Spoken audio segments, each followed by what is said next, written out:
শহরে বাজারে দেখো নারীদের ঢল, পর্দাবিহীন তারা করে ঝলমল, অন্যকে তার দিকে আশেক বানায়, অন্যকে তার দিকে আশেক বানায়।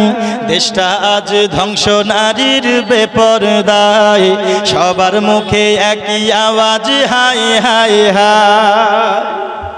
ঠিক না?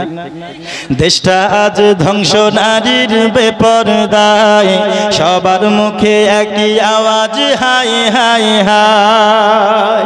তারপর ইবলিশে আজম ভারতবর্ষে আগমন হয়েছে নারীর বেশে।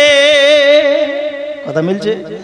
ইবলিশের বড় চেলা ভারতবর্ষে আগমন হয়েছে নারীর বেশে, দলে দলে নিয়া নারী মেলা মিলায়। মিলাচ্ছে না গো? দলে দলে নিয়া নারী মেলা মিলায়, পার্কে বসে তারা মেলা মিলায়।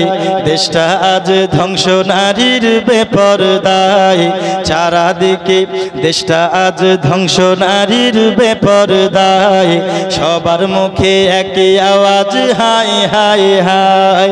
শহরে বাজারে দেখো নারীদের ঢল, পর্দাবিহীন তারা করে ঝলমল, অন্যকে তার দিকে আশেক বানায়, অন্যকে তার দিকে আশেক বানায়।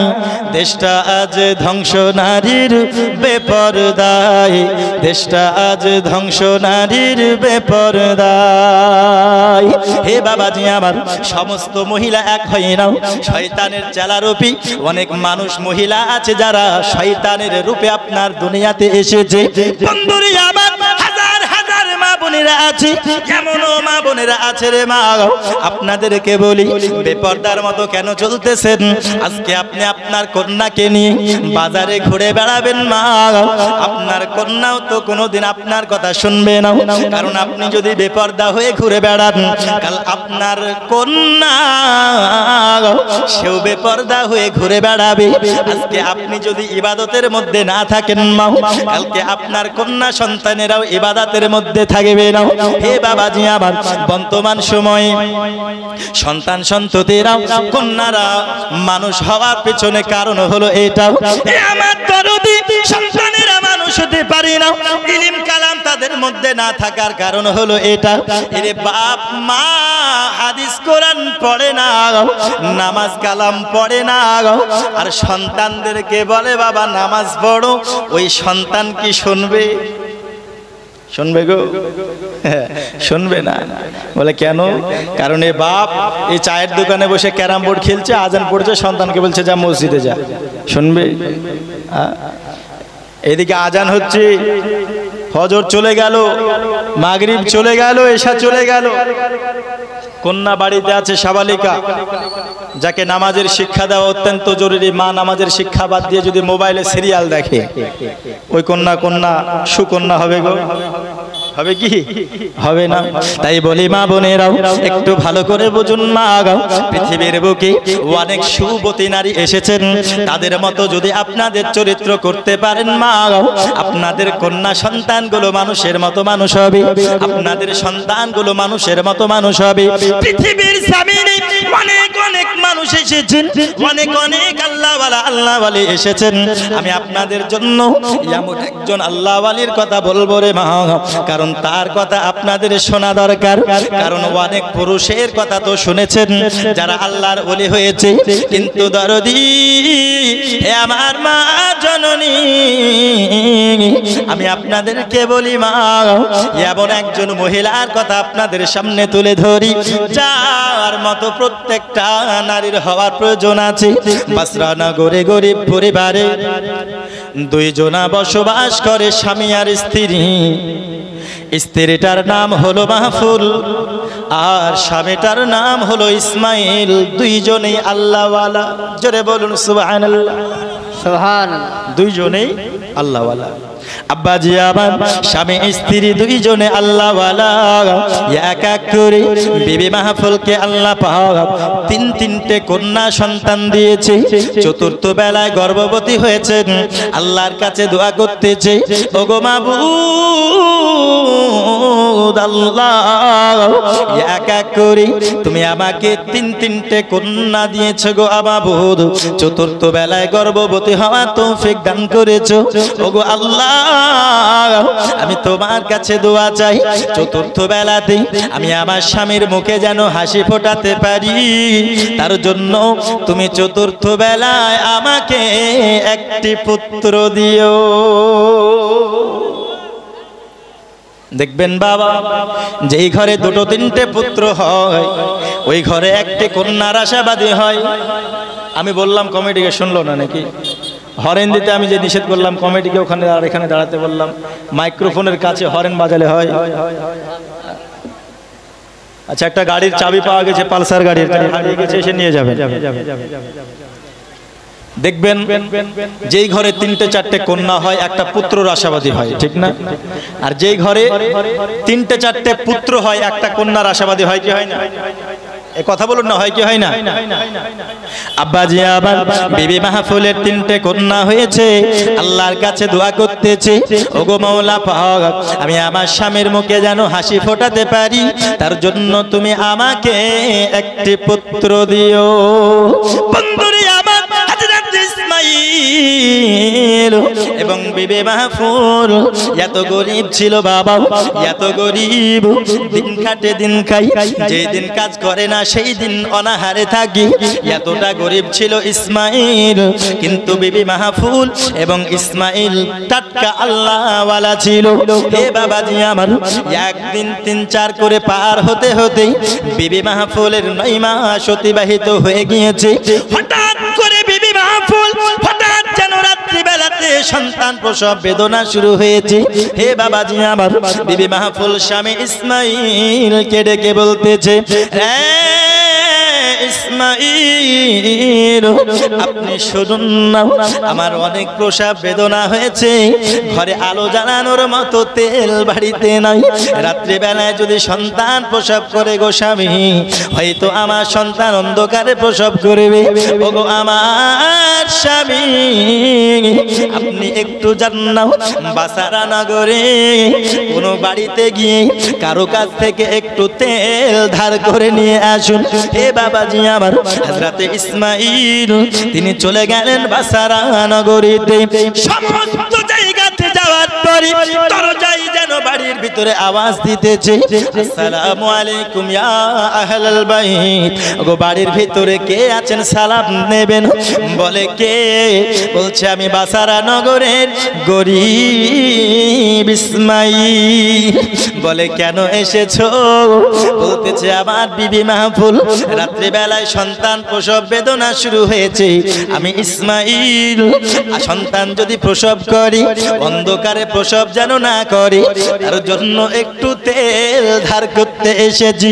রে পাড়ার প্রতিবেশীরা, আমায় একটু তেল ধার দিন, পরেক্ষণে আমি পরিশোধ করে দেব। হে বাবাজি আমার, বিবি হযরত ইসমাঈলকে বলতেছে, ইসমাঈল, আমরা তোমায় তেল ধার দিতে পারবো না, কারণ তুমি এত গরিব, এত গরিব, পরেক্ষণে তুমি ফেরত দিতে পারবে এমন গ্যারান্টি আমি পাই না, পরেক্ষণে তুমি হয়তো ফেরত দিতে পারবে না। হযরত ইসমাঈলের কত কষ্ট হয়েছে, সন্তান প্রসব করবে, বাড়িতে আলো জ্বালানো তেল নাই। হে আমার দরদি, বাসারা নগরীতে অন্য বাড়িতে যখন ইসমাঈল যায়, হযরত ইসমাঈল অন্য বাড়িতে দরজায় আওয়াজ দেওয়ার পরই যখন বলে আমি গরিব ইসমাঈল, গরিব বলি ইসমাঈলকে কেউ তেল ধার দিল না। দরদি, আজকে কতই না আনন্দে আছি, ঘরে ঘরে আমাদের বিজলি, ঘরে ঘরে পানি বইয়ে দিয়ে যাই, কতই না টাকা পয়সা আমাদের কাছে রয়ে গেছে। হে বাবাজি আমার, তারপরেও আল্লাহর ইবাদত বান্দেগি করতে পারি না। কত গরিব ইসমাঈল ইসমাইল কত কষ্ট পায়, আল্লাহর কাছে হাত ধরে বলে, আল্লাহ তুমি আমায় এত গরিব বানিয়েছো গো মাবুদ, তুমি এত গরিব বানিয়েছো, আমি তোমার কাছে কোনো নাশুকরি তবু আদায় করব না। পাসারা নগরীতে কেউ আমাকে তেল ধার দেয় নাই গো আল্লাহ, তুমি আমায় গরিব বানিয়েছো বলে হয়তো আমি তোমার কাছে না শুকরিয়া আদায় করব, কিন্তু না না না, আমি গরিব হয়েছি তো কি হয়েছি, আমি গরিব হওয়ার পরেও তোমার কাছে হাজার শুকরিয়া। তার কারণ হলো আমার নবী বলেছি, গরিব ইমানদার একজন ধনীর থেকে 500 বছর আগে জান্নাতে যাবে। সুবহানাল্লাহ, আরো জোরে হবে না সুবহানাল্লাহ? সুবহানাল্লাহ। একজন গরিব ধনীর কত বছর আগে জান্নাতে যাবে? জোরে বলুন, ক বছর আগে? 500 বছর আগে। হযরতে ইসমাইল তিনি আল্লাহর কাছে নাশুকরিয়া আদায় করে না, তবুও মনে দুঃখ থাকবে কি থাকবে না? ওই রকম পজিশন যার আসবে সেই বোঝে যে ওই রকম পজিশনকে সামলানো কতটা কষ্টদায়ক। তাই কবি বলছেন, দুঃখের মর্ম দুঃখী জানে, ওগো সুখী জানে না, দুঃখের মর্ম দুঃখী জানে, ওগো সুখী জানে না, দুঃখী লোকে সুখী হলে দুঃখ ভুলে যাবে না, সুখী জানে না, দুঃখের মর্ম দুঃখী জানে, ওগো সুখী জানে না। জোরে বলুন সুবহানাল্লাহ, সুবহানাল্লাহ। সুবহানাল্লাহ না বললে আমি এখান থেকে শেষ করে দেব। আপনারা কি শুনতে চান না চান শেষ করে দিই? শুনবেন না শেষ করব? তো যারা যারা যারা শুনতে ইচ্ছুক একটু সুবহানাল্লাহ বলেন। সুবহানাল্লাহ, সুবহানাল্লাহ। আপনাদেরকে মনে হচ্ছে কিলে কাঁঠাল পাকানোর মতো অবস্থা, বুঝলেন? দূর পারে যখন জালসায় যায় আপনার মালদা দিনাজপুর ওইদিকে সুবহানাল্লাহ, ওদেরকে সুবহানাল্লাহ বলতে হয় না, বুঝলেন? কিন্তু উপায় নাই, এইদিকার অবস্থা হচ্ছে কে কখন সুবহানাল্লাহ কে কখন আলহামদুলিল্লাহ বলতে হবে, মানুষ জানে না, বুঝলেন? আলহামদুলিল্লাহ কেমন আছেন গো বাবজি, তো বলছি ইনশাআল্লাহ ভালো আছি, যেখানে আলহামদুলিল্লাহ বলা দরকার, বুঝলেন? হ্যাঁ, এই হচ্ছে অবস্থা। আসসালামু আলাইকুম, জি ভালো আছি, এই হচ্ছে অবস্থা। হ্যাঁ, তা আমার হাতের ইশারা যখনই করবে একটু সুবহানাল্লাহ বলবেন, তবে ভালো লাগবে, মানে ফিল আসছে না, বুঝলেন? সুবহানাল্লাহ শুনলে কানে অনেক ভালো লাগে, ফিল আসে, তো একটু জোরে বলুন সুবহানাল্লাহ। দুঃখের মর্ম দুঃখী জানে, ওগো সুখী জানে না, দিনের নবী নিজের দুঃখে পেটে পাথর বেঁধে থাকে রে, দিনের নবী নিজের দুঃখে পেটে পাথর বেঁধে থাকে, তবু সুধা গরিব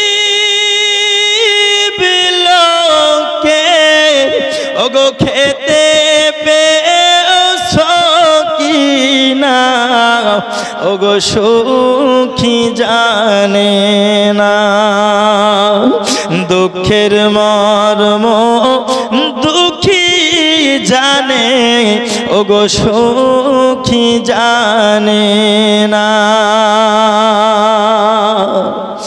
ধনে জনে বড় হলে আল্লাহকে সে যায় গো ভুলে, ভুলে যায় না গো?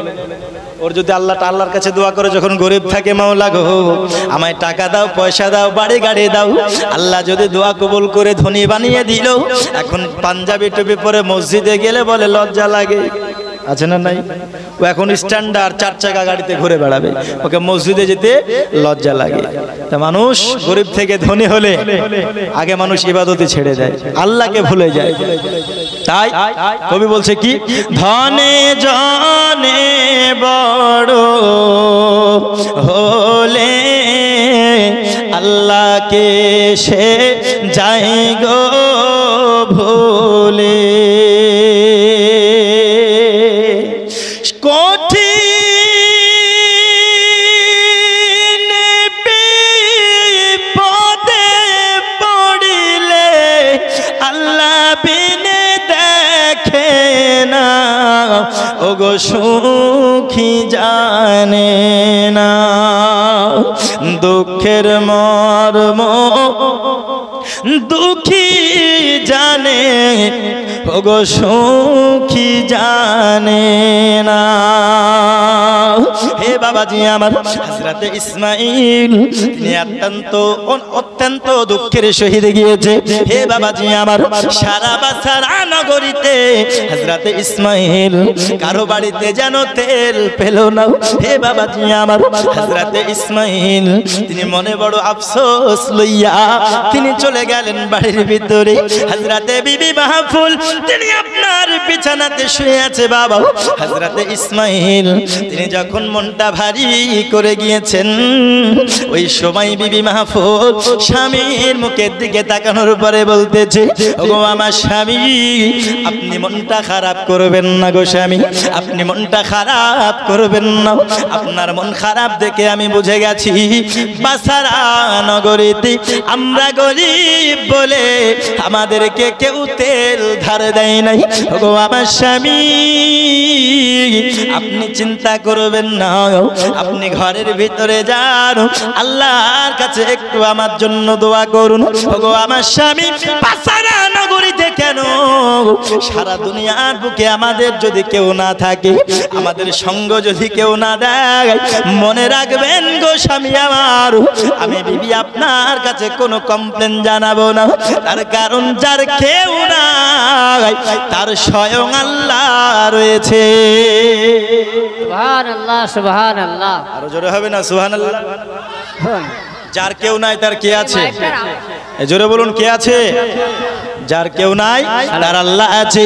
হে বাবাজি আমার, বিবি মাহফুল কত সুন্দর ভাবে বলতেছে, গো স্বামী, আপনার কাছে তেল আপনি ধার করতে পারেন নাই বলে আমি বিবি মাহফুল কোনো কমপ্লেন নাই, কোনো কমপ্লেন নাই। চিন্তা করে দেখুন, সিচুয়েশনটা একটু বুঝুন। সিচুয়েশন কি? সন্তান প্রসব করবে, রাত্রিবেলায় বাড়িতে আলো জ্বালানোর তেল নাই, এতটা গরিব। বর্তমান সময় এইরকম কোন স্বামী গরিব হলেও বউ ভাতই খাবে না, ঠিক না গো? এখনকার ভালোবাসা টাকা, হ্যাঁ? এখনকার ভালোবাসা কি? যার টাকা আছে তার মর্যাদা আছে, যার টাকা নাই ওর যতই চেহারা থাক, টাকা যদি থাকে, ও যদি কালুও হয় কোনো সমস্যা নেই। হ্যাঁ? তো বিবি মাহফুল স্বামীকে সান্ত্বনা দিচ্ছে, কত সুচরিত্রের অধিকারিণী। আর আজকালকার মা খালারা হলে ছেলে হবে, টাকা পয়সা দিতে পারো না, তোমাকে বিয়ে করে আমার জীবনটা শেষ হয়ে গেছে। হ্যাঁ, এই এক কথা যায় না আমাদের মা বোনেদের, কথা বুঝতে পারলেন? তোমার সঙ্গে বিয়ে করে আমার জীবনটা জ্বলে পড়ে শেষ। বর্তমান সময় আর তেল দিতে পারছে না।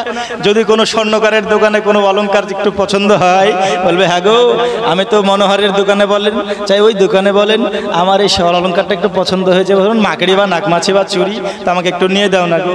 তো স্বামীর হাত যদি একটু হালকা থাকে, বুঝলেন, যদি হাত টাকা পয়সা না থাকে, যদি বলে হ্যাঁ গো এখন তো টাকা পয়সা নাই, 6 মাস থামো, আমি তোমার কাছে কিছু চাইলে তোমার কাছে টাকা থাকে না, তোমার মা চাইলে থাকে, তোমার বহিন চাইলে থাকে, তোমার বাপ চাইলে থাকে, আছে না নাই? এইরকমও আছে অবশ্যই। আব্বাজি আমার সোনা মানিকেরা ভালো করে বুঝুন বাবা, হযরতে বিবি মাহফুল কত সুন্দর ভাবে বলতেছে, হে বাবাজি আমারও, আমি সমস্ত মহিলার মতো কথা বলতেছি না। আরে অনেক মহিলা রয়েছে এমন যারা স্বামীর সঙ্গে সৎ আচরণ করে, ঠিক কিনা? অনেক মহিলা আছে, কিন্তু আমি তাদের জন্য বলতেছি বাবা, যারা স্বামীর সঙ্গে বেয়াদবিমূলক কথা বলে, যারা সন্তানকে সঠিক শিক্ষা দিতে পারে না। হে বাবাজি আমারও, হযরতে বিবি মাহফুল তিনি স্বামীকে বলতেছেন, এ আমার স্বামী, আপনি কোনো চিন্তা করবেন না, চিন্তা করবেন না, যার কেউ নাই তার স্বয়ং আল্লাহ রয়েছে। ওগো আমার স্বামী, আপনি যান না, একটু ঘরের ভিতরে যান, আল্লাহর কাছে একটু দোয়া করুন, আল্লাহ যেন আমার সন্তান সুষ্ঠুভাবে প্রসব করিয়ে দেয়। দরদি বিবি মাহফুল কত আশা করে আছে, চতুর্থ বেলাতে পুত্র হবে, চতুর্থ বেলায় আমার একটি সন্তান হবে। হযরতে বিবি মাহফুল কত চিন্তা করে আছে। এমন রাত্রি বেলাতে হযরতে ইসমাঈল তিনি ঘরের ভিতরে প্রবেশ করে গেল বাবা, আল্লাহর কাছে ইবাদতে মাশগুল হয়েছে, যাই নামাজটি পড়ে, জোরে বলুন সুবহানাল্লাহ। যাই নামাজ পড়ে দোয়া করতেছেন, নামাজ পড়ে দোয়া করেছেন, আল্লাহ আমার বিবি প্রসব বেদনায় ছটফট করে গো মাবুদ, তুমি আমার বিবিকে সুস্থ রেখো। ওগো মাওলা পাক, তোমার কাছে আমি যেটা চাই, তুমি আমার সন্তানকে সুষ্ঠুভাবে জন্ম দাও মাওলা গো, আমার প্রাণের বিবিকে তুমি সুস্থ রেখো। দরদি আমার হযরতে ইসমাঈল তিনি দোয়া করতে করতে যাই নামাজে ঘুমিয়ে গিয়েছেন। ঘুমের মাধ্যমে ওই রাত্রি বেলায় স্বপ্নের মধ্যে আর কেউ নয়, আমার দরদি নবী চলে এসেছে। সুবহানাল্লাহ, সুবহানাল্লাহ। কে এসেছেন? কে এসেছে? জোরে বলুন না। নবী এসেছে। স্বপ্নে যদি কারো নবী আসে, তার মতো সৌভাগ্যবান আর কেউ হতে পারে গো? আমরা সকলেই চাই কি চাই না, আমার স্বপ্নে একবার হলো রাসূলুল্লাহ আপনি দেখা দেন, চাই কি চাই না? জোরে বলুন, চাই কি চাই না? কারা কারা চাই না হাত তুলুন তো। আই দেখেন, এরা চাই না, বুঝলেন তো? যাই হোক, এটাও মহব্বতে তুলেছে। এবার কারা কারা স্বপ্নে আমরা রাসূলকে দেখতে চাই, দুই হাত তুলে বলি তো ইয়া রাসূলুল্লাহ। আরো জোরে বলে ইয়া রাসূলুল্লাহ। নারে তাকবীর, আল্লাহু আকবার, নারে রিসালাত। ইয়া রাসূলুল্লাহ। আব্বাজি আমার ভালো করে বুঝুন বাবা, স্বপ্নের মধ্যে আমার দরদি নবী এসে বলতেছে, ওগো ইসমাঈল, তুমি কোনো চিন্তা করো না, চিন্তা করো না। ওগো ইসমাঈল, তুমি কোনো চিন্তা করো না, তোমার বিবি সুষ্ঠুভাবে সন্তান প্রসব করবে। ওরে ইসমাঈল, ইসমাঈল, তুমি কোনো চিন্তা করো না ইসমাঈল, চতুর্থ বেলায় তোমার বিবি সুষ্ঠুভাবে সন্তান প্রসব করবে। ওরে ইসমাঈল, আর আমি নবী তোমায় বলে দিলাম, চতুর্থ বেলায় তোমার কোনো পুত্র হবে না, চতুর্থ বেলায় তোমার কন্যা হবে। ওগো ইসমাঈল, কিন্তু এই কন্যা এমন তেমন কন্যার মতো হবে না, তোমার এই কন্যা অন্য তিন কন্যার মতো হবে না। ওগো ইসমাঈল, তোমার এই কন্যা এমন আবিদা হবে, এমন জাহিদা হবে, এমন মুজাহিদা হবে, পরেশগারিনী হবে। রে ইসমাঈল, তোমার এই কন্যা আল্লাহর কাছে ইবাদত করে করে করে করে আল্লাহর এত নৈকট্য হাসিল করবে। ইসমাঈল এত আবিদা, এত পরেশগারিনী হবে, এত আল্লাহর মাকবুলা বান্দি হবে, যার একটি দোয়ার বরকতে ৭০,০০০ উম্মতে মুহাম্মাদি জান্নাতে যাবে। সুবহানাল্লাহ, সুবহানাল্লাহ। কয়জন? ৭০,০০০ উম্মতে মুহাম্মাদি জান্নাতে যাবে যার একটি দোয়ার বরকতে। এই কথা কে বলছেন? আমার দরদি নবীজি। দরদি আমার নবী আরো বলতেছে, হে ইসমাঈল, তুমি এই চতুর্থ কন্যা যার নাম আমি নবী বলে দিলাম রাখবে রাবেয়া। জোরে বলুন না সুবহানাল্লাহ। সুবহানাল্লাহ, সুবহানাল্লাহ। রাসূল আমার নাম বলে দিয়েছেন। এইবার হযরতে ইসমাঈল তিনার তার স্বপ্নটা ভেঙে গেল। হে মা বোনেরা শুনে নিন না, রাতের বেলা মা এইবার ইসমাইলের যখন স্বপ্নটা ভেঙে গেছে, এইবার যখন বিবির ঘরে যায় দেখতেছে বিবি সন্তান প্রসব করেছেন। এইবার ইসমাইল বিবির মুখের দিকে যখন তাকাই, এইবার বিবির মনটা যেন ভারী, স্বামীর চোখে চোখ মিলাতে পারে না। কেন কেন স্বামীর চোখের দিকে তাকায় না? হযরতে বিবি মাহফুলের মনটা এবার ভারী। তো বলছে কেন? কারণ চতুর্থ বেলাতে কন্যা হয়েছে, তিনটে কন্যা দিয়েছি, চতুর্থ বেলায়ও কন্যা হয়েছে। হয়তো আমার স্বামী আমার প্রতি হয়তো নারাজ হবে, কারণ বর্তমান সময় এমন কুলাঙ্গার সন্তানও আছে যারা তাদের বিবিকে কন্যা সন্তান হওয়ার জন্য অত্যাচার করে, ঠিক কিনা? কথা বলুন না। কন্যা হওয়ার জন্য অত্যাচার করে এমনও ব্যক্তি আছে না নাই? একটা কন্যা হয়ে আর একটা যদি কন্যা হয় তাও অত্যাচার করে। এমনকি এমনও আছে কন্যা সন্তান হয় বলে দেখতেও যায় না। কিন্তু মনে রাখবেন বাবাজি, আল্লাহর তিনটে রহমত যেটা আমরা অস্বীকার করে দিই, মানি কিন্তু আমরা না শুকরিয়া আদায় করে দিই। কি? আল্লাহ যদি খুশি হন তাহলে আল্লাহ পাক আল্লাহ তাআলা বৃষ্টি বর্ষণ করেন, জোরে বলুন সুবহানাল্লাহ। তার থেকে আল্লাহ যদি খুশি হন, আল্লাহ পাক আল্লাহ তাআলা আপনার বাড়িতে মেহমান পাঠান। কিন্তু বর্তমান সময় দেখবেন পানি হলে বলবে যে আল্লাহর কাজ নাই, এখন পানি দিলে সব নষ্ট হয়ে গেল, বলে না? কিন্তু এটা হচ্ছে আল্লাহর রহমত। এখন বাড়িতে মেহমান যদি পাঠায় বলবে মেহমান এসেছে, এখন খরচপাতি হবে, আবার দিতে হবে, টিকিট খাতে হবে, করতে হবে, করতে হবে, অনেক মন ভারী, খরচা হবে তার জন্য, আছে না নাই? কিন্তু বাড়িতে মেহমান আসলে কিতাব বলছে যে না, সে 10 গুণ রিজিক নিয়ে আসে, জোরে বলুন সুবহানাল্লাহ। আল্লাহর রহমত সেখানে আসে। আর সব থেকে আল্লাহ যখন বেশি খুশি হন তার বাড়িতে কন্যা সন্তান পাঠান, জোরে বলুন সুবহানাল্লাহ। সুবহানাল্লাহ সুবহানাল্লাহ। কি পাঠান? কন্যা সন্তান পাঠান। হযরত ইসমাঈল তিনি বিবির মুখের দিকে যখন তাকিয়েছে, হে বাবাজি আমার, এইবার বিবি মাহফুল তিনি যেন স্বামীর মুখের দিকে তাকানোর পরে বলতেছে, হে আমার বিবি, তোমার মনটা কেন ভারী? আমি জানি রে বিবি, হয়তো চতুর্থ বেলায় কন্যা হয়েছে বলে তোমার মনটা ভারী করেছো। ওরে আমার বিবি রে, আমার চতুর্থ বেলায় কন্যা হওয়ার কারণে আমি কোনো দুঃখ করি না বিবি আমার, বরং আমি ইসমাঈল অনেক খুশি। বিবি রে, চতুর্থ বেলায় কন্যা হয়েছে তার জন্য আমি ইসমাঈল অনেক খুশি। হে বিবি আমার, আমি কেন খুশি হব না? কারণ এত সুন্দর চরিত্রের অধিকারিণী, যার কথা আমার স্বয়ং রাসূলুল্লাহ বলেছেন, আমার এই কন্যা এমন আবিদা হবে, এত জাহিদা হবে, এত পরেজগারিনী হবে, এত মুত্তাকিনী হবে, যার একটি দোয়ার বরকতে 70,000 উম্মতে মুহাম্মাদি জান্নাতে যাবে। ওরে আমার বিবি, আমার কন্যা হয়েছে এটা আমি জানি, আর তার নামও আমি জানি, আমার নাম রাখা হয়ে গেছে। ওরে আমার বিবি, আমার এত সুন্দর চরিত্রের অধিকারী আমার এই কন্যার নাম কোন মোল্লা রাখে না, স্বয়ং রাসূলুল্লাহ রেখেছে। সুবহানাল্লাহ সুবহানাল্লাহ। কে রেখেছে? রাসূলুল্লাহ। তো হযরতে বিবি মাহফুল তিনি মনে বড় সন্তুষ্টি লাভ করলেন, খুব হালকা বোধ মনে করলেন। কেন? কারণ অনেক স্বামী আছে যারা অত্যাচার করে, কিন্তু এইখানে স্বামী দেখুন, স্বামী স্ত্রীকে বোঝাচ্ছে, আর স্ত্রী যখন স্বামীর ঘরে অভাব, স্ত্রীতে তখন স্বামীকে বোঝাচ্ছে, আর স্বামীর যেখানে রাগ করার কথা সেইখানে স্বামীতে স্ত্রীকে বোঝাচ্ছে। স্বামী স্ত্রীর মধ্যে এই রকম মোহাব্বত ভালোবাসা থাকা দরকার, আছে না নাই? এ জোরে বলুন, আছে না নাই? কিন্তু বর্তমান সময় স্বামী স্ত্রীর মধ্যে 24 ঘন্টা যেই তুমুল ঝগড়া লেগে থাকে গো, আহ সুবহানাল্লাহ। নাটক মানুষ এখন দেখতে কম করে দিয়েছে, বুঝতে পেরেছেন? কেন?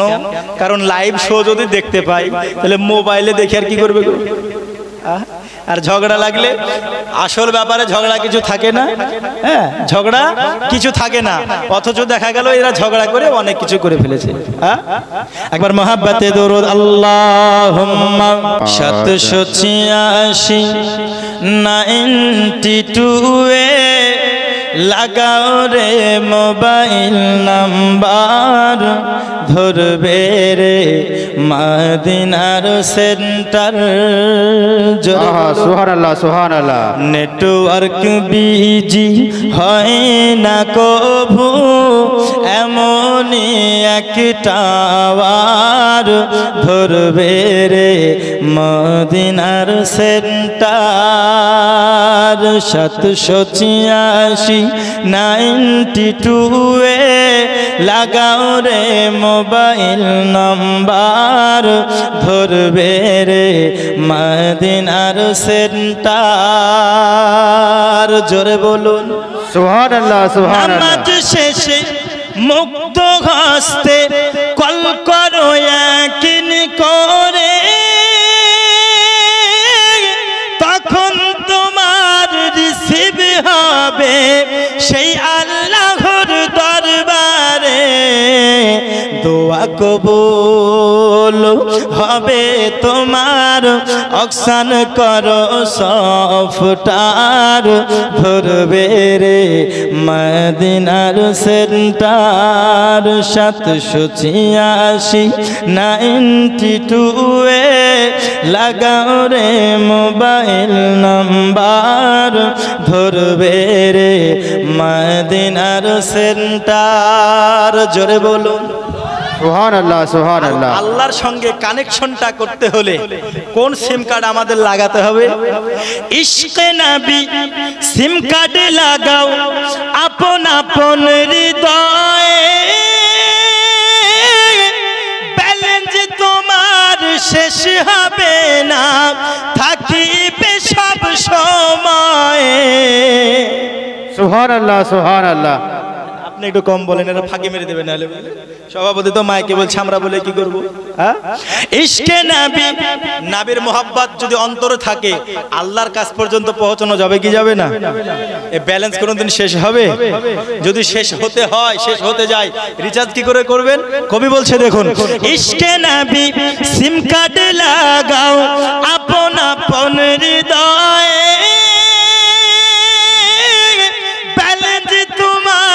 শেষ হবে না, থাকিবে সব সময়। দরুদ পড়ে রিচার্জ করো, এ কেমন নবী পাকের অফার। জোরে বলুন সুবহানাল্লাহ।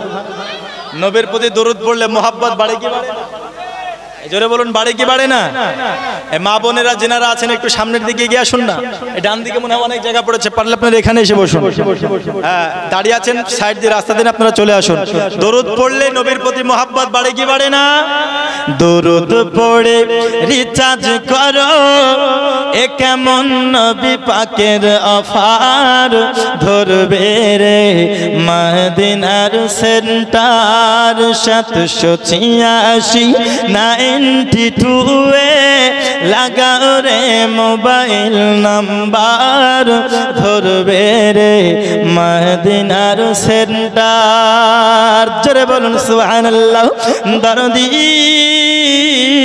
স্বামী স্ত্রীর মধ্যে হযরতে বিবি মাহফুলের মতো এবং হযরতে ইসমাইলের মতো মুহাব্বত থাকতে হবে রে বাবা, অন্যথায় দরদি যেই করে স্বামী স্ত্রীর ভালোবাসা নাই, ওই ঘরে আমার আল্লাহর রহমত নাই।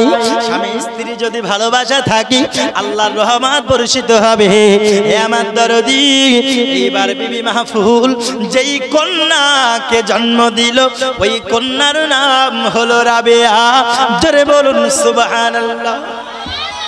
রাবিয়া নামের অর্থ হলো চতুর্থ। আর বাসারা নগরে বাড়ি, যার জন্য তার টাইটেল হয়ে গেল বাসারি, তার জন্য তাকে বলা হয় রাবিয়া বাসারি। এ আমার মা জননী, একটু শুনে নেন না মা, রাবিয়া বাসারির কথা একটু শুনে নেন। হযরতে বিবি মাহফুল রাবিয়া বাসারিকে এইবার যখন আস্তে আস্তে আস্তে আস্তে বড় করতেছি, হে বাবাজি আমারও হযরতে রাবিয়া বাসারি যখন সবে মাত্র কথা বলতে শিখেছেন, এই দিকে বিবি মাহফুল, আমি প্রথমেই বলেছি হযরতে ইসমাইল আর বিবি মাহফুল হলেন আল্লাহওয়ালা, ঠিক না? দুজনে কি ছিল? প্রথমে বলেছিলাম, মনে আছে তো? দুইজনে আল্লাহওয়ালা ছিল বাবা। তিনিও নামাজ পড়তেন, বিবিও নামাজ পড়তেন। তিনারাও আপনার আল্লাহর ইবাদত করতেন। হযরতে বিবি মাহফুলও ইবাদত করতেন। দরদি গো, যখন হযরতে রাবেয়া বাসারি রাহমাতুল্লাহি আলাইহা তিনি আপনার যখন কথা বলতে শিখেছেন, হে বাবাজি আমার সোনা মানিকেরাও, হযরতে বিবি মাহফুল রাবেয়াকে বিছানায় শুইয়ে দিয়েছেন। বিছানায় যখন শুইয়ে দিলেন, মধ্যরাত্রিতে হযরতে রাবেয়া বাসারি রাহমাতুল্লাহি আলাইহা তিনি যখন ঘুম থেকে জাগ্রত হয়েছেন, হঠাৎ করে দেখে বিছানায় তিনার মা নাই। বিছানায় তিনার মা নাই। ছোট্ট সন্তান পাশে বিছানায় যদি মাকে না পায়, কান্না করবে কি করবে না? কথা বলুন না, করবে না? কান্না করবেই। কিন্তু হযরতে রাবেয়া বাসারি রাহমাতুল্লাহি আলাইহা তিনি কান্না করেন না, কান্না করেন নাই। তিনার মা জননীকে খোঁজন করার জন্য তিনি চলে গেলেন, এক ঘরে ঢুকে গিয়েছেন। এক ঘরে ঢোকার পরে হযরতে রাবেয়া বাসারি তিনি যখন গুনগুন গুনগুন করে আওয়াজ যেন তার কানে ভেসে আসতেছেন, হঠাৎ করে যেখান থেকে আওয়াজ আসতেছে দরদি, ওই ঘর যখন বিবি হযরতে রাবেয়া তিনি যখন আওয়াজ দিকে লক্ষ্য রেখে হযরতে রাবেয়া বাসারি ওই আওয়াজের দিকে যেন অগ্রসর হয়, গুটি গুটি গুটি গুটি পায়ের দিকে যখন এগিয়ে যায়, হযরতে রাবেয়া বাসারি তিনি দেখতেছেন তিনার মা বিবি মাহফুল নামাজ আদায় করতেছে। কি করছে? নামাজ আদায় করছে। কিন্তু বর্তমান সময় কোনো কন্যা যদি কোনো মাকে পাশে না পায়, ও ভেবে নেবে যে আমার মা টিভি দেখছে। ঠিক না গো? হ্যাঁ, আমার মা টিভি দেখছে, নয়তো মোবাইল দেখছে, নয়তো কিছু করছে, আমার পাশে আমার মা নাই। বর্তমান সময় হলো এইরকম।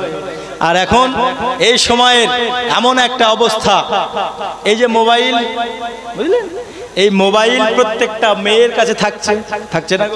প্রত্যেকটা মেয়ের কাছে থাকছে। এবং ছোট ছোট সন্তানদেরকে কন্ট্রোল করার একটা মেশিন হলো এই মোবাইল। ঠিক না?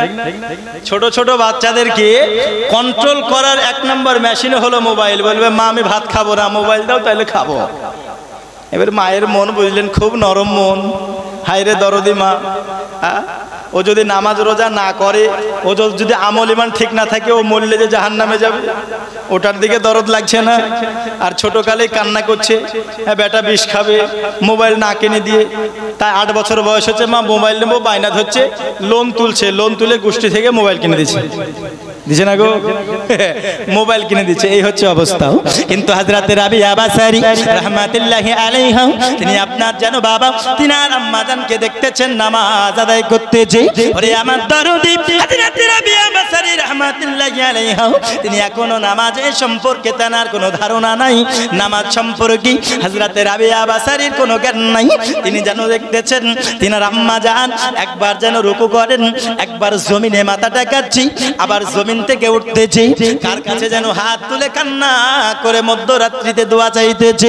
হযরতে রাবেয়া বাসারি দাঁড়িয়ে দাঁড়িয়ে ওইখানে অপেক্ষা করার পরে হযরতে বিবি মাহফুল তিনার যখন নামাজ আদায় করা শেষ হয়ে গেল বাবা, হঠাৎ করে যেন হযরতে রাবেয়া বাসারি জিজ্ঞাসা করতেছে, ওগো মা জননী, এত মধ্যরাত্রিতে তুমি কি করতেছো গো মা? আমি একবার দেখতেছি তুমি মাটির জমিনে ঠেকাতেছো, আবার তুমি উঠতেছো, একবার তুমি তাহারিমা বাঁধতেছো, আবার তুমি একবার কার কাছে যেন কান্না করে দোয়া করতেছো। কি যেন তুমি কার কাছে চাইতেছো গো মা? কাউকে তো দেখা যায় না। ও আমার মা জননী, এত মধ্যরাত্রিতে তুমি কি করতেছো গো মা? তুমি আমাকে একটু জানাও। হযরতে বিবি মাহফুল বলতেছে, রে মা রাবেয়া, এত মধ্যরাত্রিতে আমি নামাজ আদায় করতেছি রে মা। বলে আম্মা গো, এই নামাজ হলো কি? এই নামাজ কি জিজ্ঞাসা করছে, যেহেতু কিছু জানে না নামাজ সম্পর্কে। তাহলে যে জানে না তাকে জানানোর দরকার আছে না নাই? ওরে মা রাবিয়া, এই নামাজ হলো তোমার আমার নবী, যাকে না বানালে তোমাকে বানাতো না। আমার আল্লাহ হলেন এক, আমার আল্লাহ হলেন আমাদের সৃষ্টিকর্তা। যেই নবীকে আমার আল্লাহ যদি না বানাতেন, আসমান জমিন পাহাড় পর্বত কীট পতঙ্গ নদী নালা কিছুই বানাতো না। রে মা রাবিয়া, এই আমার ওই নবীজি আল্লাহর কাছে যখন মেরাজে গিয়েছিলেন, আল্লাহর কাছে বলেছেন, মাবুদ আল্লাহ, আমি তোমার সঙ্গে দিদার করতে পারলাম গো মাবুদ, তুমি আমায় ডেকেছো, তোমার সঙ্গে আমার গুনাহগার উম্মতেরা কি দেখা করতে পারবে না? কে বলছেন এ কথা? আমার নবীজি আল্লাহর কাছে মেরাজে গিয়ে বলেছিলেন। ওই সময় আমার আল্লাহ নামাজ দিয়ে দিলেন। বলেন নামাজ কি? ওগো আল্লাহ কি? তখন কোরআন মাজিদ খুলে দেখো, আসসালাতু মিরাজুল মুমিনিন, নামাজ হলো মুমিনদের জন্য মেরাজ। যদি কেউ আল্লাহর সঙ্গে মেরাজ করতে চায়, ওকে বাবা নামাজ পড়তে হবে। তুই ধরলি নামাজ, পড়লি নামাজ সারা জীবন ভোর, নামাজ হইল না রে তোর, নামাজের নিলি না খবর। জোরে বলুন সুবহানাল্লাহ। মন তুই ধরলি নামাজ, পড়লি নামাজ সারা জীবন ভোর, নামাজ হইল না রে তোর, নামাজের নিলি না খবর। কবি বলতেছেন, মসজিদেতে আজান দিলে সবার আগে যাও, আরে মসজিদ থেকে বাইরে এসে সুদের টাকা খাও। আছে না নাই? মসজিদেতে আজান দিলে সবার আগে যাও, আরে মসজিদ থেকে বাইরে এসে সুদের টাকা খাও। ও নামাজ হইল না রে তোর, নামাজের নিলি না খবর। মন তুই ধরলি নামাজ, পড়লি নামাজ সারা জীবন ভোর, নামাজ হইল না রে তোর, নামাজের নিলি না খবর। জোরে বলুন সুবহানাল্লাহ, সুবহানাল্লাহ। নামাজ তুমি ধর্ম জানো, চুরি তোমার পেশা, ওই নামাজ হবে কবুল কেমনে করো আশা। বুঝলেন? মানে নামাজ পড়তে হবে, আল্লাহর কোরআন বলেছে তাই আমি নামাজ পড়ি। বলে তুমি কি করে খাও? তো বলে আমি চুরি করি। বুঝলেন না? তাই নামাজ পড়েছি। নামাজ পড়ার পরে আল্লাহর কাছে দুই হাত তুলে দোয়া করছে, মাবুদ আল্লাহ, তোমার হুকুম আমি পালন করেছি গো মাবুদ, আমি তোমার নামাজ পড়েছি এবং পরিশেষে তোমার কাছে দোয়া চাই গো মাওলা, আজকে আমি অমুক ভুয়ে চুরি করতে যাব, যেন ধরা না পড়ি আমি। হ্যাঁ, ওই দোয়া কবুল হবে গো। নামাজ তুমি ধর্ম জানো, চুরি তোমার পেশা, ওই নামাজ হবে কবুল কেমনে করো আশা। নামাজ হইল না রে তোর, নামাজের নিলি না খবর। হে বাবাজি আমার, নামাজ সম্পর্কে জানতে হবে। হযরত রাবিয়া বাসারি তিনি তিনার আম্মা জানকে জিজ্ঞাসা করতেছি, ওগো মা নামাজ কি? তখন তিনি বলতেছেন, তোমার আমার নবী যেটা আল্লাহর কাছে আমাদেরকে তোহফা স্বরূপ এনে দিয়েছেন। জোরে বলুন সুবহানাল্লাহ। কি এনে দিয়েছেন? তোহফা স্বরূপ এনে দিয়েছেন। কথা বুঝতে পারলেন? কিন্তু আজকে আমরা বোঝা মনে করি, করি না? বোঝা মনে করি। হযরতে রাবিয়া বাসারি তিনি জিজ্ঞাসা করতেছেন, মা এত রাত্রিতেও কি নামাজ পড়তে হয় নাকি? এমন তো অবস্থাতে হযরতে বিবি মাহফুল তিনি বলতেছেন, মা রাবিয়া এত রাত্রিতেই আমাদের জন্য কোনো অপরিহার্য নামাজ নাই। ওরে আমার মা, প্রত্যেকটা মুসলমানের জন্য 5 ওয়াক্ত নামাজ ফরজ। কয় ওয়াক্ত? 5 ওয়াক্ত নামাজ ফরজ। একটি হলো ফজর, একটি হলো যোহর, আসর, মাগরিব, এশা। এত রাত্রিতে তবে তুমি কেন নামাজ পড়তেছো গো মা? এমন তো অবস্থাতে হযরতে বিবি মাহফুল তিনি বলতেছে, রে মা রাবিয়া এত মধ্যরাত্রিতে আমি কেন নামাজ পড়তেছি রে মা? তবে তুমি একটু শোনো, আমাদের জন্য এত মধ্যরাত্রিতে কোনো অপরিহার্য নামাজ নাই রে মা, তবে আমি এত মধ্যরাত্রিতে নামাজ পড়তেছি। আমাদের জন্য যেমন 5 ওয়াক্ত নামাজ পড়া ফরজ, আমার নবীর উপরে 6 ওয়াক্ত নামাজ পড়া ফরজ ছিল।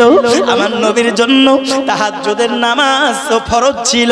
ওরে মা রাবিয়া, যেই নবীজি আমার তাহাজ্জুদের নামাজ জিন্দেগিতে ছাড়েনি, ওই নবীর আমি আশিক, ওই নবীর আমি মাহবুবা, ওই নবীকে আমি ভালোবাসি। যেই নবী না হলে আমি বিবি মাহফুল হতাম না রে মা। আজ ওই নবী যেই নামাজ পড়েছেন আমার জন্য অপরিহার্য, না হলেও রে মা রাবিয়া ওই নবীকে ভালোবেসে যেই নবী ওই নামাজ ছাড়েনি, তাই আমি মাহফুল তাহাজ্জুদের নামাজও ছাড়ি না, তাহাজ্জুদের নামাজও ছাড়ি নাই। হে বাবাজি আমার, এমন তো অবস্থাতে তিনি যখন দেখতেছেন তেনার আম্মা জান নামাজ পড়তেছি, এমন তো অবস্থাতে তিনি বলতেছেন, মা গো তুমি যখন নামাজ পড়তেছো আমি রাবিয়া তোমার সঙ্গে আমি রাবিয়াও নামাজ পড়বো, আমি রাবিয়া আমিও নামাজ পড়বো। আবাজি আমার, আরে মাকে নামাজ পড়তে দেখলো বলে কন্যার মনে জাগলো, ঠিক না? কন্যার মনে ইচ্ছা জাগলো। ওই রাত্রে যদি উঠে দেখে মা আমার মোবাইলে সিরিয়াল দেখছে, তাহলে সন্তানের মনে কি প্রতিক্রিয়া হবে? সিরিয়ালটা কি, নামাজটা কি, আর ওই প্রশ্ন আসবে না, সিরিয়ালটা কি? কথা বুঝতে পারলে? ইউটিউব দেখছে, ইউটিউবটা কি? গেম খেলছে, গেমটা কি?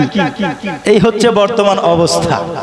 কিন্তু ওই জায়গাতে আমার মা বোনেরাও যদি রাত্রে বেলাতে সন্তানদেরকে কোরআন শেখাই, সন্তানদেরকে আপনার ইবাদত শেখাই, নামাজটা শেখাই রে মা, মা বোনেরা যদি গুনগুন গুনগুন করে কোরআনের তেলাওয়াত করে, সন্তানের মনে কোরআন শেখার ইচ্ছা জাগবে কি জাগবে না? জোরে বলুন, জাগবে কি জাগবে না?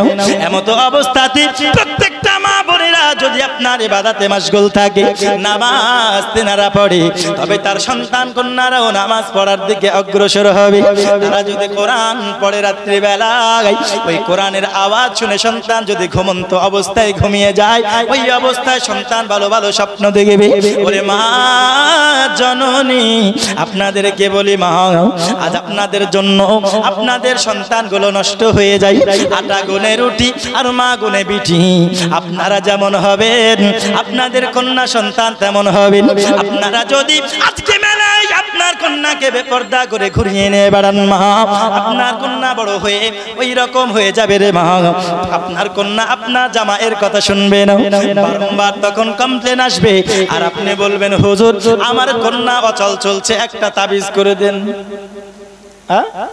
আমার কন্যা এখন আমার কথা শুনছে না, অচল চলছে, বেচল চলছে, সংসারে মন বসে না, এখন তাবিজ করে দেন। এখন তাবিজে কাজ হবে গো? যখন সঠিক শিক্ষা দেওয়ার দরকার ওই সময় সঠিক শিক্ষা দিতে হবে।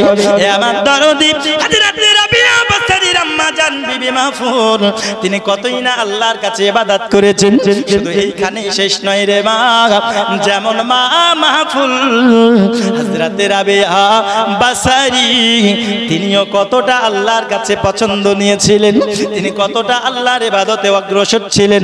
ওরে মা জননী, একটু গভীর মনোযোগ দিয়ে শুনেন রে মা, হযরত রাবিয়া বসরি জীবনটা কত কষ্ট গিয়ে কেটেছেন, কত কষ্ট দুঃখ দিয়ে তিনার জীবনটা চলেছে।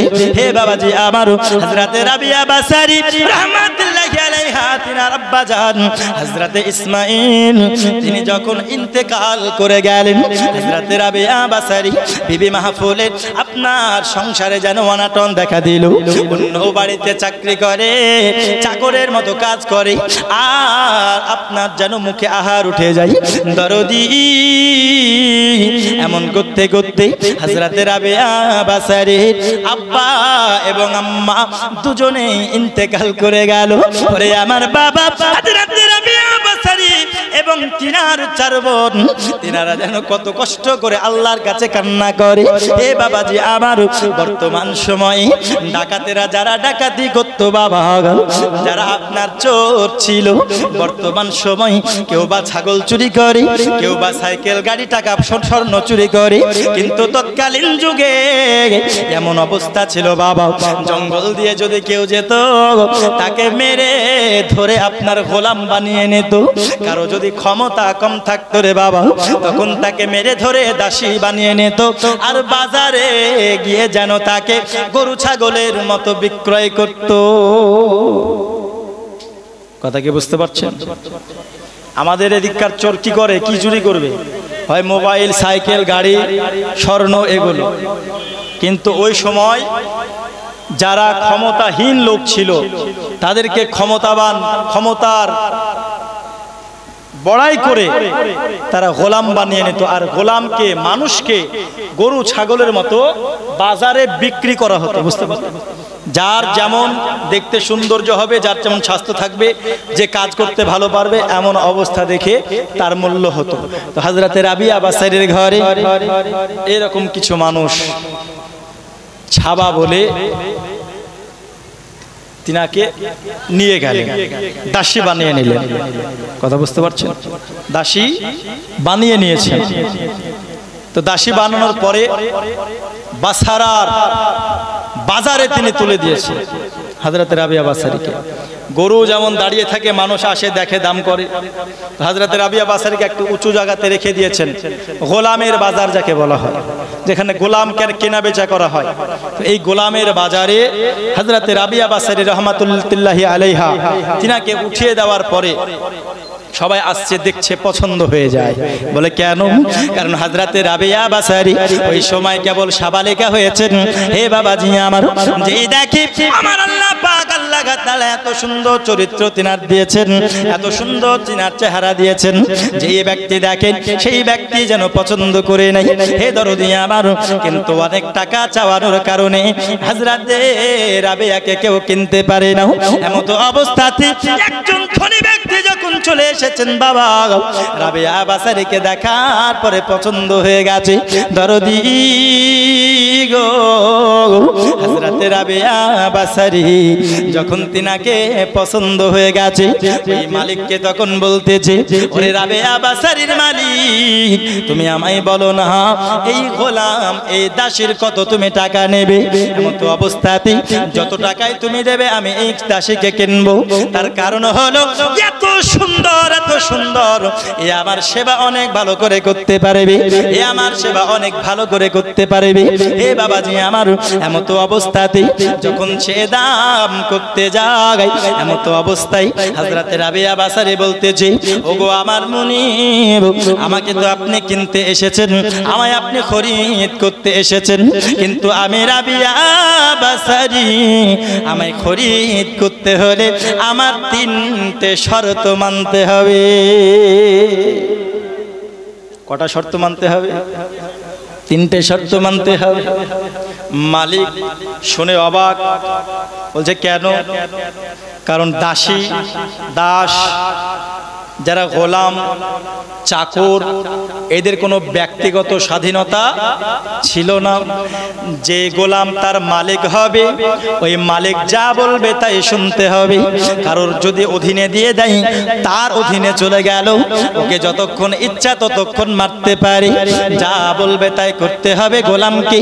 গোলাম মানে নিজের একদম অধীনে হয়ে গেল, কিন্তু গোলামের কোনো ব্যক্তিগত স্বাধীনতা ছিল না, যার জন্য মনিব হয়রান হয়ে গেল। বলছে গোলামের আবার কি শর্ত থাকবে? তাও জানতে চাই, যে বলো, তোমাকে তো আমি খরিদ করব, তো তুমি বলো তোমার কি চাই। বুঝতে পারলেন না? তোমার কি চাই তুমি বলো।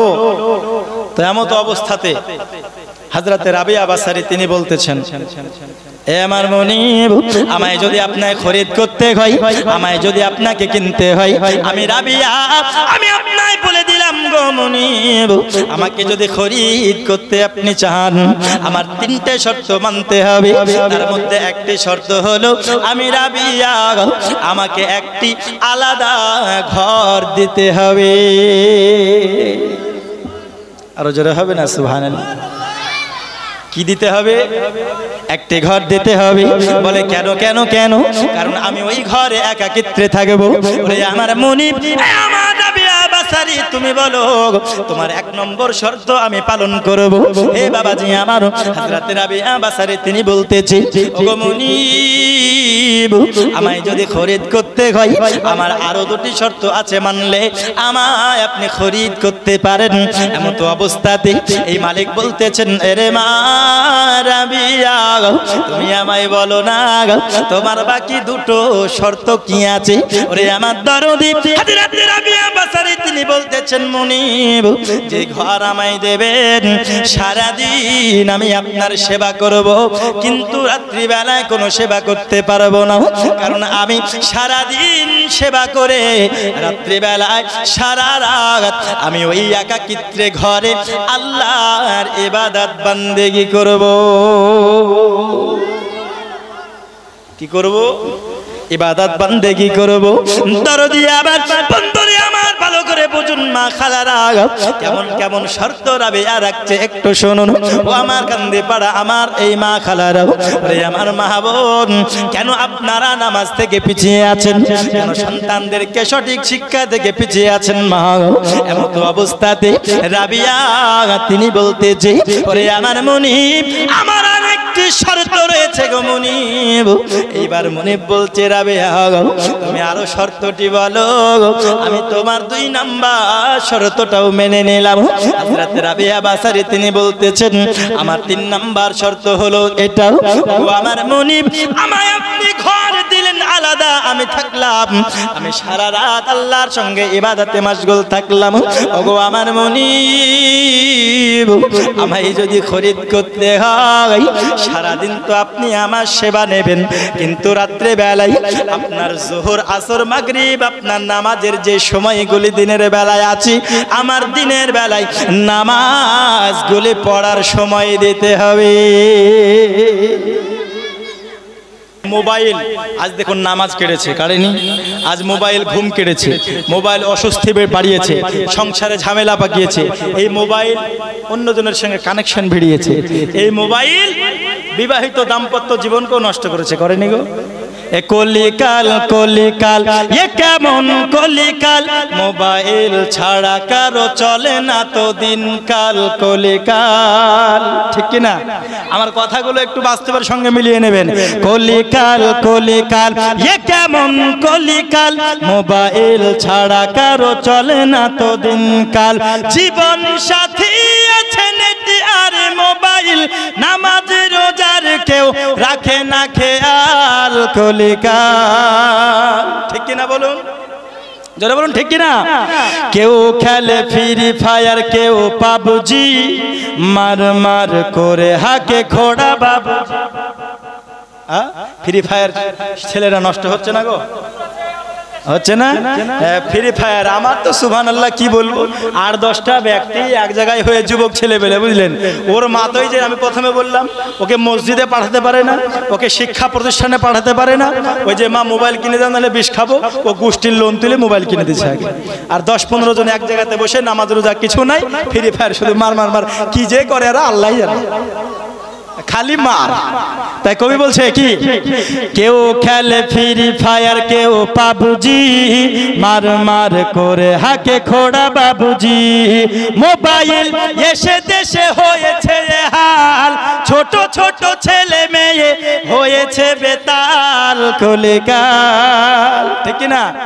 কলিকাল কলিকাল, এ কেমন কলিকাল, মোবাইল ছাড়া কারো চলে না তো দিনকাল। কবি বলতেছে, এ ভাবিদের হাতে দেখো বড় বড় ফোন, স্বামীর সংসারে এদের নাই কোনো মন।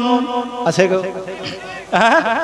কত কষ্ট করে স্বামী সারাদিন কাজ করে বাড়িতে আসছে, বলছে হ্যাঁ গো একটু এক গ্লাস পানি দাও না, হ্যাঁ দুটো ভাত খুলে দাও না, দেখতে পাচ্ছ না আমি এখন সিরিয়াল দেখছি, একটু খুলে নিতে পারো না?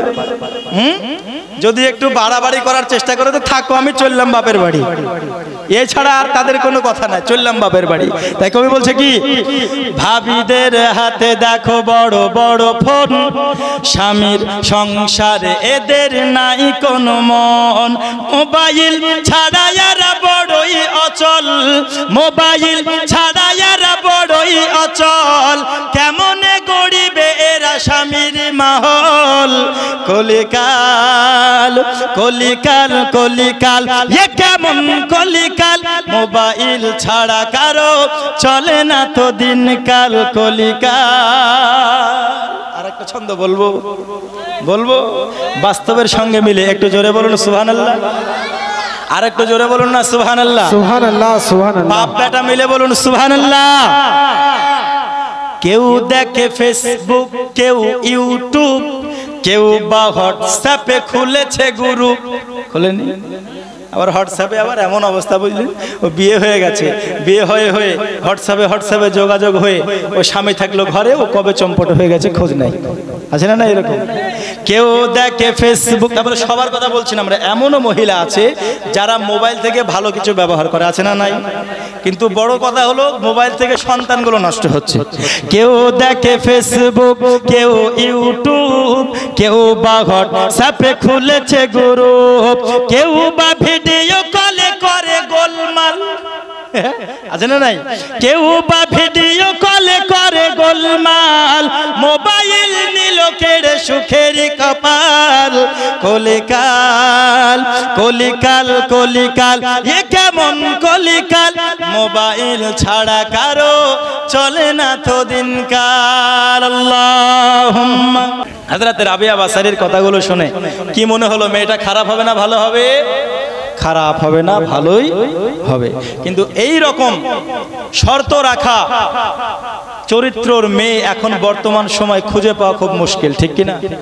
ও যে বাবার কাছে শর্ত রাখছে, আব্বা মোবাইল রাখতে দিতে হবে, ঘুরে নিয়ে বেড়াতে হবে, পর্দার চাপ করলে হবে না, ওই জায়গাতে কোনো মেয়ে যদি এরকম বলে, আব্বা ওর সঙ্গে আমি বিয়ে করব যে আমায় পর্দায় রাখবে, তাকে আমি বিয়ে করব যে নামাজ পড়বে, আমায় নামাজ পড়াবে, ওর সঙ্গে আমি বিয়ে করব যে আমার সব সময় খেয়াল রাখবে, ইসলামিক প্রথায় রাখবে। আচ্ছা বলুন তো, এই রকম মেয়ে যদি বর্তমান সময় থাকে, ওকে টাকা নিয়ে নয়, ঘুরে টাকা দিয়ে বিয়ে করে নিয়ে আসবে, ঠিক কিনা? এরকম চরিত্রবান অনেক মেয়ে আছে, কথা বুঝতে পারলেন? কিন্তু কথায় আছে না যে 10 জনের জন্য একজন খারাপ হয়ে যায়, এই হচ্ছে ব্যাপার। তো যাই হোক, আমি হযরত রাবিয়া বাসারীর জীবনীটা আর একটু সামনের দিকে এগিয়ে নিয়ে যাবো ইনশাআল্লাহ। যে হযরত রাবিয়া বাসারী মুনিবের বাড়িতে গেলেন, যাওয়ার পরে অনেক কথা কবুল করুক। ওগো মোদের দয়ার নবী, ওগো মোদের জিন্দা নবী, তুমি মোদের সাহারা, তোমায় ছাড়া রইতে পারি না। জোরে বলুন, আরো জোরে বলুন। ওগো মোদের দয়ার নবী, ওগো মোদের জিন্দা নবী, তুমি মোদের সাহারা, তোমায় ছাড়া রইতে পারি না। ইয়া রাসূলুল্লাহ, সকলে বলুন ইয়া হাবিবাল্লাহ, ইয়া রাসূলুল্লাহ, আরো জোরে ইয়া রাসূলুল্লাহ, ইয়া হাবিবাল্লাহ। নবী গো তুমি না এলে কে বা জানতো খোদাকে বলে, জোরে বল। নবী গো তুমি না এলে কে বা জানতো খোদাকে বলে, আপনি এসে দিলেন নবী, আপনি এসে দিলেন রাসূল, স্বয়ং খোদার ঠিকানা, তোমায় ছাড়া রইতে পারি না। ইয়া রাসূলুল্লাহ, আরো জোরে ইয়া রাসূলুল্লাহ, ইয়া হাবিবাল্লাহ। ওগো মোদের দয়ার নবী, ওগো মোদের জিন্দা নবী তুমি মোদের সাহারা তোমায় ছাড়া আমরা ওলি আল্লাহকে বিশ্বাস করি চলুন একটু ওলির দিকে যাই খাজা পিয়া তুমি না এলে কে বা জানতো নবীকে বলে খাজা পিয়া তুমি না এলে কে বা জানতো নবীকে বলে আপনি এসে দিলেন খাজা আপনি এসে দিলেন খাজা দয়াল নবীর ঠিকানা জোরে বলুন সুবহানাল্লাহ হিন্দুস্তানে ইসলামের প্রচার নিয়ে এসেছেন কে খাজা মাইনুদ্দিন চিশতি খাজা পিয়া তুমি না এলে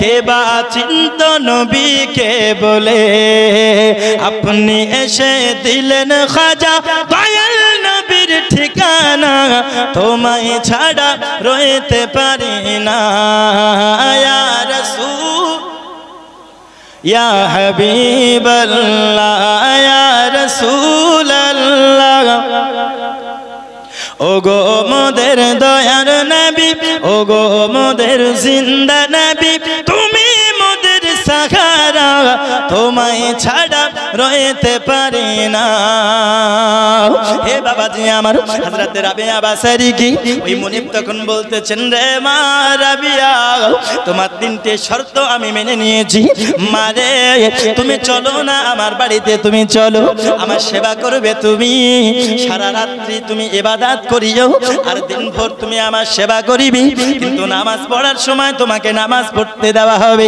তোমায় আলাদা ঘর দেওয়া হবে হে বাবাজি আমার হযরত রাবিয়া বাসারি যখন ওই মুনিবের ঘরে যায় তিনি তখন বলতেছেন রে মা দেখো দেখো দেখো অনেক ঘর রয়েছে রে মা কোন ঘরটা তোমার পছন্দ হবে ওই ঘরে তুমি থেকে যাবে হযরত রাবিয়া বাসারি তিনি অনেক ঘর খোঁজন করার পরে যে ঘরটা সব থেকে বেশি নোংরা যেই ঘরটায় সব থেকে বেশি আবর্জনা ওই জায়গাটা পছন্দ করেছে ওই ঘরটা পছন্দ করেছেন রাবিয়া তখন মুনিব বলতেছে রে মা এত ভালো ভালো ঘর থাকার পরেও তুমি কেন নোংরা ঘরটা পছন্দ করেছো তখন রাবিয়া বাসারি বললেন হুজুর আরে নোংরা যতই হোক না কেন যেখানে আল্লাহর জিকির আজকার হবে হযরত রাবিয়া বাসারি নোংরা ঘরটি পছন্দ করেছেন বলছে কেন বলছে যতই নোংরা থাক ঘর হোক চাই মন হোক যেখানে আল্লাহর জিকির আজকার হবে আল্লাহর জিকির আজকারে সেই জায়গাটা পরিষ্কার পরিচ্ছন্ন হয়ে যায় জোরে বলুন সুবহানাল্লাহ সুবহানাল্লাহ সুবহানাল্লাহ মানুষের অন্তরও যদি কোন নোংরা লেগে থাকে আলা বিজিক্রিল্লাহি তাতমাইন্নুল কুলুব একমাত্র তার অন্তর শান্তি প্রশান্তি পরিষ্কার হয় একমাত্র আল্লাহর জিকিরে জোরে বলুন সুবহানাল্লাহ একমাত্র কিসে আল্লাহর জিকিরে বিরাদুল ইসলাম আজিজানে মুহতারাম জাহান্নামের আযাব আমরা সইতে পারবো না জাহান্নামের আযাব আমরা সইতে পারবো না দুনিয়াতে নাও কান্দায়া দুনিয়াতে নাও কান্দায়া আখিরে কান্দাইও না জাহান্নামের আযাব আমরা সইতে পারবো না জাহান্নামের আযাব আমরা সইতে পারবো না জোরে বলুন কবর বড়ই ভয়ঙ্কর একটিবার কি সেথায় গিয়ে তোমরা করো না নজর কবর বড়ই ভয়ঙ্কর একটিবার কি কবরের পাশে গিয়ে করো না নজর বাবা করো না নজর ওরে দিনের পর দিন পড়ে আছে সে তাই দিনের পর দিন পড়ে আছে সে তাই খবর মিলে না জাহান্নামের আযাব আমরা সইতে পারবো না। এই যে দান করতেছেন বাবা, এই দান করাটা একটা আমল, জোরে বলুন না সুবহানাল্লাহ। তাই কবি বলতেছে, থাকে যদি নেক আমল কবরেরই জগৎ তোমার হইবে উজ্জ্বল। থাকে যদি নেক আমল আরে কবরেরই জগৎ তোমার হইবে উজ্জ্বল। ওরে পুলসিরাত পার করিবা, পুলসিরাত পার হইবা, টের পাইবা না জাহান্নামের আযাব আমরা সইতে পারবো না।